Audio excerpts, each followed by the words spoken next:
Hello Year 1, I hope that everyone's having a really good day at school or at home. Today we are learning about shape poems. So before we start our learning, please can you write the long dates Thursday the 2nd of July 2020 and the LI to write a shape poem. For this lesson you will need your workbook, your pencil, your purple pen or pencil for your corrections and the shape poem outline from the Grange website. What is a shape poem? So a shape poem is a poem that describes an object, a person or an animal.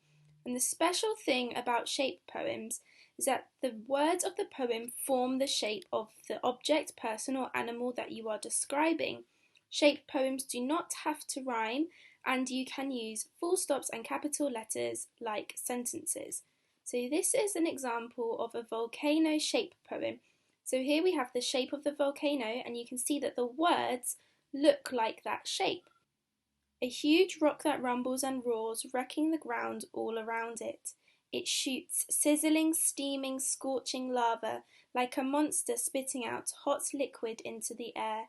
Like a smoking dragon, it finally starts to calm down. The chaos stops and it goes back to being a deadly and dangerous rock. So this poem is describing what a volcano is like and resembling, so looking like, the shape of a volcano. Here we have another example, a ghost poem. They glide across the golden grass, gathering goblins and gathering grasshoppers. They giggle as they glide around the ground. So now we are going to look at some of the features of shape poems. So some of the features include alliteration. Alliteration is a bit tricky.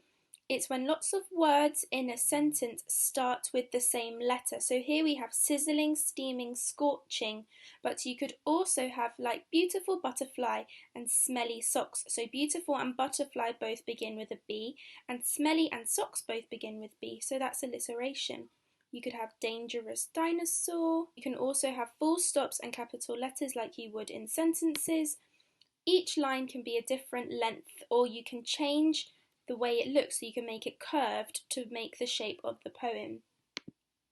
And your lines do not have to rhyme. So let's try it. Now we are going to describe something in the summer theme and we are going to describe ice cream. So what things can you think of that describe ice cream? Adjectives or phrases? Pause the video and think of some with your adult. You could have melting and dripping, cold, delicious, different flavours, a gooey mountain because it's like shaped like a mountain, with sprinkles like jewels, yummy sauce. And can you think of any more? I'm sure you had lots more with your adult. So here is an example of a shape poem. So I've taken some of the things that we thought of and made a poem. Ice cream is fun to eat. It really is a delicious treat. Taste the cold, different flavours with your tongue. Eating ice cream in the park can be fun, but the sun can make it melty and messy. Enjoy your incredible ice cream. So there we are describing what ice cream's like and what it's like to eat it, and it is in the shape of an ice cream cone. Today we are going to be looking at dinosaur shape poems. So we're going to write shape poems about dinosaurs. Think about all the adjectives and phrases that we have used before to write about dinosaurs. Can you think of some dinosaur alliteration? So I've got some for you. Dangerous dinosaurs, colossal claws, terrible teeth, enormous eyes, and I'm sure that you can think of some more too. Remember to stay inside the lines of the picture and start a new line when you get close to the edge of your image. Don't forget to use full stops and capital letters and try to use lots of adjectives if you can. This will make your shape poem more exciting and descriptive. If you are in Mrs. Coker and Miss Thurlock's phonics group, this is what the dinosaur shape poem template looks like. If you don't have a printer, everyone, you can draw the image out and write the lines if you need to do that. Choose your template and create a dinosaur shape poem. Start by writing single descriptive words or phrases about the dinosaur. And your challenge in Mrs. Coker and Miss Thurlock's phonics group, can you write some short sentences too? If you are in my phonics group and Miss Zadie's phonics group, can you also create a dinosaur shape poem with all of the features? You can have sentences with full stops, adjectives, and write in the shape of the dinosaur, please. If you are in Mrs. Meta's phonics group, can you try to use similes? We haven't looked at similes before, but these are quite important in poems. So similes are when we compare things with the words as or like. So an example could be, the dinosaur was as tall as a mountain. So we have the word as to describe a dinosaur and compare it to a mountain. Or you could say that the dinosaur had teeth like a scary monster. So you're describing the dinosaur and comparing his teeth to monsters.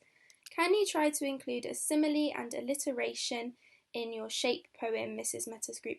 Remember, alliteration is when two or more words start with the same letter, like dangerous, dinosaur. Here are the features again for Mrs. Meta's group. You can have similes, so like a monster, like a smoking dragon. So the lava is being compared to a monster, and the volcano is also being compared to a smoking dragon. Alliteration is when words start with the same letter. Remember, your full stops capital letters. Your lines have to match the shape of the poem, and your lines do not have to rhyme. Time for the shout outs.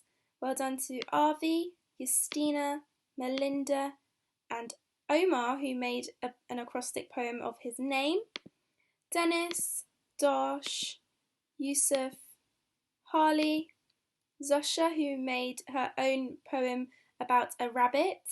A rabbit likes to jump, but sometimes he bumps into some trees because he never sees. Well done, Zosha. Well done to Sarwin, and well done to Idris, who also made his own poem. Crocodiles are weighty and green.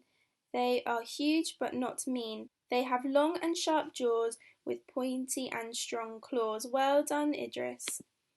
Please send your work to the Year 1 email address so that we can see what you've been doing, and have a great Thursday.